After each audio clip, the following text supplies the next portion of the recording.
शाह अब्दुल करीम सिंध के मारूफ सूफी बुजुर्ग और अजीम शायर थे, जिन्होंने 1538 ईस्वी में जिला ठट्ठा के इलाके बुलड़ी में आंख खोली। वो शाह अब्दुल लतीफ भटाई के परदादा थे, जिन्होंने बाद में उनके फिक्री और रूहानी पैगाम को मजीद वुसअत दी।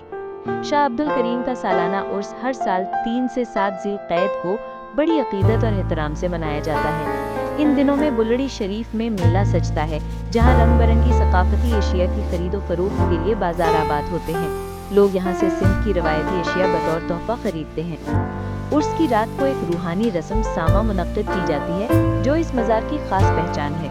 इस रस्म में अकीदतमंद आग के गिर्द घूमते हुए वजदोहाल में डूब जाते हैं और सूफियाना कलाम की गूंज में रूहानी कैफियत हासिल करते हैं। ये उर्स न सिर्फ सिंध की रूहानी विरसे की नुमाइंदगी करता है, बल्कि मकामी सकाफत, शायरी और सूफी रवायत का मजहर भी है। शाह अब्दुल करीम बल्डी वालों के साथ हमेशा बल्डी का नाम जुड़ा रहता है और इसकी एक खास वजह है। रिवायतों के मुताबिक माई बल्डी शाह अब्दुल करीम की एक मुखलिस पैरोकार थी, जो जात की मल्लाह थी। वो न सिर्फ उनकी खिदमत गुजार थी, बल्कि रूहानी तौर पर भी उनके बहुत करीब थी। कहा जाता है कि शाह अब्दुल करीम ने अपनी जिंदगी में एक मौके पर माई बल्डी से कहा था, माई बल्डी, दुनिया हमें साथ साथ याद रखेगी। और आज वाकई ऐसा ही है।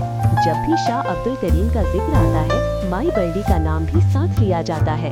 इसी अकीदत के बायस उनके सालाना उर्स में मल्लाह बरादरी की बड़ी तादाद कराची, सजावल, ठट्ठा और दीगर साहिली इलाकों से शिरकत करती है। वो न सिर्फ अपनी मोहब्बत का इजहार करते हैं, बल्कि माई बल्डी और शाह अब्दुल करीम के पैगाम को आगे बढ़ाते हैं।